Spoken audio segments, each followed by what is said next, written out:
saya mau melanjutkan ya pesan dari Tanah Pajajaran Anyar Eyang Prabu Siliwangi, Eyang Pemanah Rasa.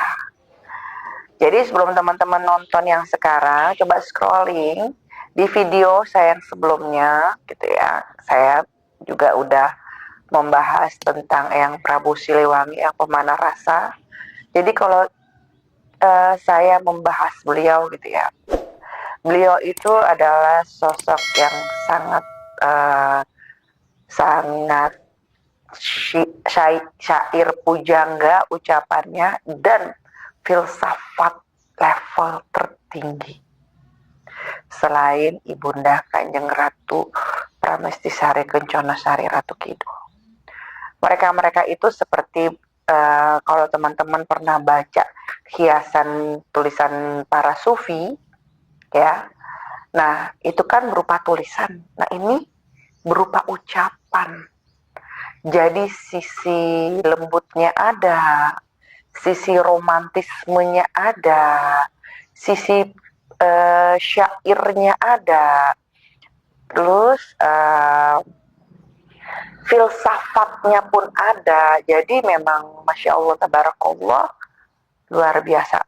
Nah begitupun nih sama dengan almarhum guru saya ya. Jadi beliau itu kurang lebih karakteristiknya seperti itu, mirip dengan karakteristik Eyang Prabu Siliwangi, Eyang Pemanah Rasa ya.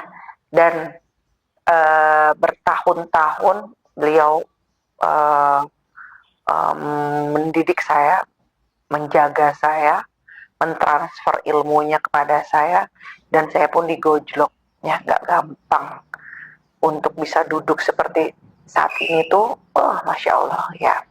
Nah, ketika saya mendapatkan pesan dari Sri Baduga Maharaja Eyang Prabu Siliwangi, Eyang Pemanah Rasa, posisi saya memang sedang meditasi. Saya memang mewajibkan untuk saya ya, diri saya itu dalam sehari itu harus ada meditasi. Paling cepat itu 15 menit, paling cepat ya. Itu kalau bisa malah saya lebih dari itu gitu ya. Karena memang itu kebutuhan saya dan saya suka dengan meditasi. Dalam sehari itu minimal 1 kali saya meditasi gitu ya. Bisa jadi lebih 2 kali gitu, tergantung bagaimana keadaan saya saat itu. Ceritanya saya lagi meditasi ya. Memang kita selalu menetralkan energi setiap kita bertemu dengan manusia di luar sana. Kita tidak bisa memilih energi apa itu yang ada di depan mata kita, yang kita rasa, dan saya akan kembali menetralkan itu dan saya meditasi. Nah, ketika meditasi hadirlah beliau bersama guru saya gitu ya. Nah, kehadirannya bagaimana teh? Itu jadi rahasia saya gitu kan. Yang pasti ketika beliau hadir gitu ya, energinya hadir, karena bahasanya sangat tinggi, filosofinya sangat tinggi, saya sampai akhirnya saya tulis kembali di laptop saya gitu ya, atau di handphone saya, karena untuk menyampaikan ke kalian gitu ya, saya minta izin dengan beliau dengan versi bahasa saya gitu ya, karena kalau dengan bahasa beliau saya takut saya salah penyampaian gitu ya, ataupun salah teman-teman di sana salah penafsiran gitu kan. Jadi serileksnya bahasa saya untuk menceritakan kepada teman-teman gitu ya. Jadi memang beliau itu adalah sosok yang menurut saya raja yang sangat mencintai rakyatnya ya. Dan pada saat eranya itu kemakmuran tuh di mana-mana, dan menurut saya beliau itu termasuk raja yang sangat mensejahterakan rakyatnya, dan Allahumma barik ya, Masya Allah Tabarakallah, hartanya pun masih sampai sekarang dan dijaga oleh sesuatu yang besar, yang utusan langsung, dan tidak semua orang bisa menembusnya kecuali memang orang-orang yang dipilih Allah Subhanahu wa taala gitu.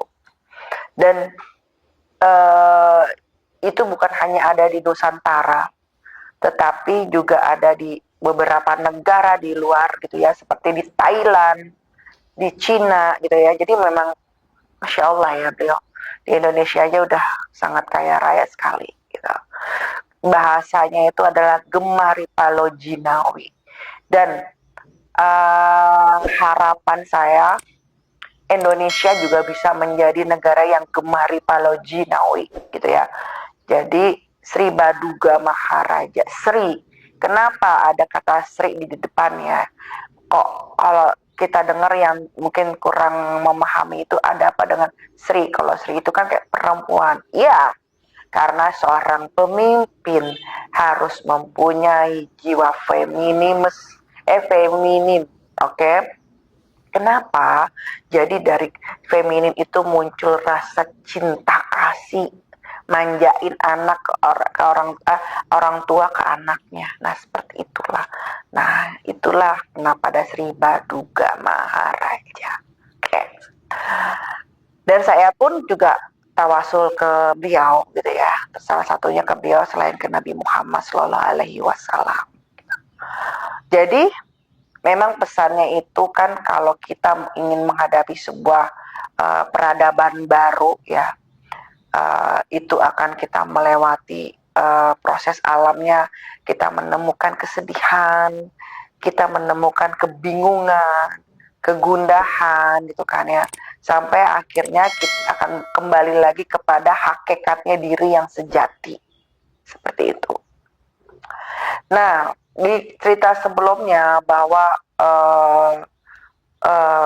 kan memang kan banyak sekali yang masuk ke email, ke DM ataupun di komen teh, perang dunia ketiga ini dalam waktu dekat ini terjadi atau tidak gitu ya.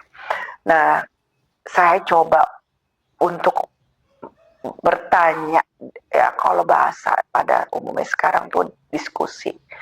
Jadi alhamdulillah wa syukurillah gitu ya, ruh-ruh para nabi itu mendoakan penduduk bumi ya agar itu tidak terjadi dalam waktu dekat ini. Inti seperti itu gitu ya.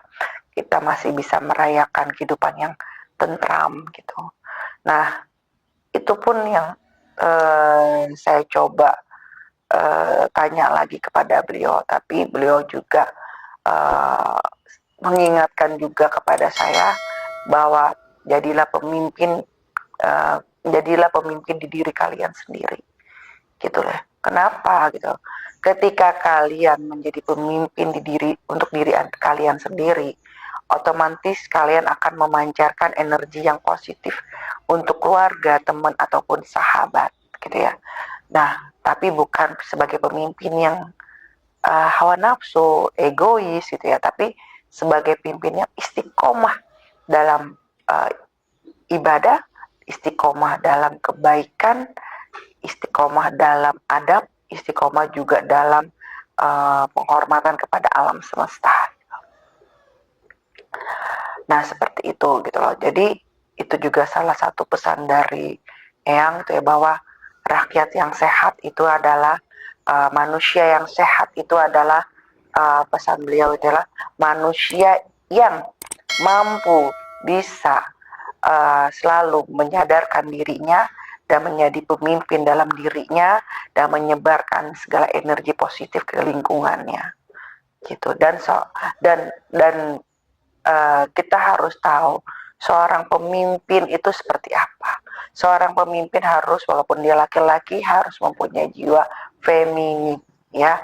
Femininnya itu bukan berarti maksudnya dia jadi ngondek, enggak, tapi ya seperti rasa kasih sayang seorang ibu kepada anak-anaknya, ulas asihnya, memanjakannya, seperti itu.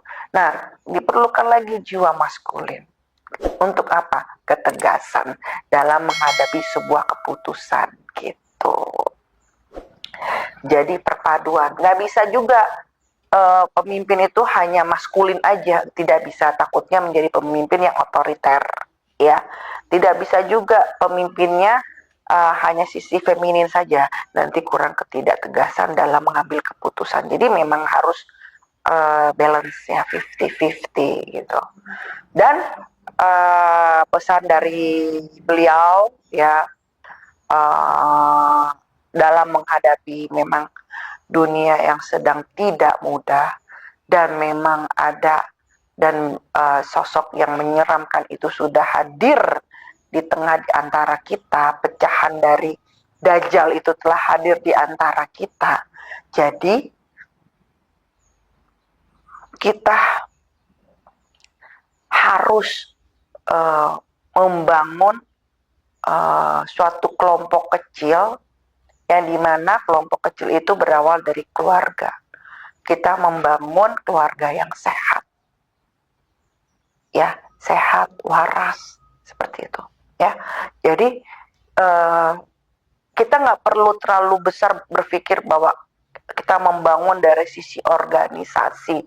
Itu menurut saya terlalu jauh dan ruang lingkupnya terlalu complicated gitu, terlalu membingungkan intinya gitu. Lebih baik bangun itu dari dalam, intern, dari sisi keluarga. Bangunlah keluarga yang sehat, seperti itu gitu loh. Karena memang ini belum, pecahannya ini memang belum masuk ke Nusantara, belum masuk ke negara kita, negara Indonesia. Memang posisinya itu masih di luar, tapi bukan berarti tidak akan sampai ke Indonesia, karena kan targetnya itu bukan masalah negara, tapi masalah dunia, penguasaan dunia, dan pemberontakan atau perlawanan kepada Tuhan yang Maha Esa gitu. Dia kan mau menjadi Tuhan, ya, dengan karyanya gitu. Jadi itu pesannya beliau gitu ya, bahwa negara yang ingin negara makmur itu adalah ya memang gemah ripah lojinawi ya. Kalau kalian tidak tahu itu, silakan sekalian bisa cari gitu kan ya, itu kalian akan menemukan. Tapi kalau orang yang Sunda Wiwitan akan tahu gemah ripah lojinawi apa, bisa tulis di komentar ya gitu. Nah, itulah bahasanya beliau gitu. Dan ujian yang sekarang terjadi adalah benar-benar ujian untuk para pemimpin. Bukan saja pemimpin negara, bukan saja pemimpin dunia, tetapi yang dinyatakan pemimpin dari beberapa kelompok manusia. Dan akan banyak timbul yang dimana agama-agama yang dinyatakan agama baru gitu ya, atau organisasi-organisasi baru, itu adalah dari perkumpulan pecahan dari agama-agama baru itu yang untuk menyesatkan manusia, karena memang sistemnya itu kan bertentangan dengan Tuhan ya, Tuhan yang Maha Esa gitu. Nah, itulah makanya yang bilang ini termasuk penyesatan massal ya, dan ini dibutuhkan benar-benar kesadaran dari intern. Nggak usah jauh-jauh, nggak usah dari organisasi, nggak usah dari perkumpulan manapun, dari keluarga.